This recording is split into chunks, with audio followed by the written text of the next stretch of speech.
বাংলাদেশের পুলিশ প্রশাসনের কাছে আমি হেল্প চাচ্ছি, প্লিজ আমাকে এখানে হেল্প করেন।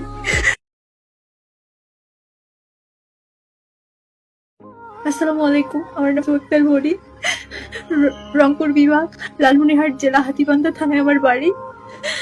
একটা ছেলে শুভ ওরূপে তিলক আমাকে মিথ্যে মিথ্যে পেমেন্ট দেয়, ফাঁসায়, মিথ্যে বলে আমাকে ঘর থেকে বের করে নিয়ে আসে, আমাকে মুখ বেঁধে নিয়ে আসে তার কিছু ফ্রেন্ড মিলে।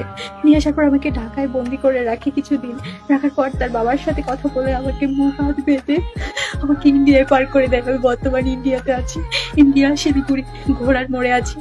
আমাকে এখানে বন্দি করে গৃহবন্দী ভাবে রেখে দিয়েছে, আমার উপর টর্চার করে, আমাকে মারে, আমার আমার কানে চড় মারে, আমার পিঠে মারে, আমাকে খুব টর্চার করে। আমার বাবা মায়ের সাথে যোগাযোগ করতে দেয় না, ছেলেটা হিন্দু, তার ফ্যামিলি হিন্দু। আমাকে এখানে ওর বাবা হাত পা বেঁধে মুখ বেঁধে আমাকে পার করায় দেয় এবং আমাকে যোগাযোগ করতে দেয় না আমার ফ্যামিলির সাথে, কারোর সাথে। মুসলিম হয়েছে, আমাকে বিয়ে করেছিল, দেখি ভালো করে আমাকে বিয়ে করে আমি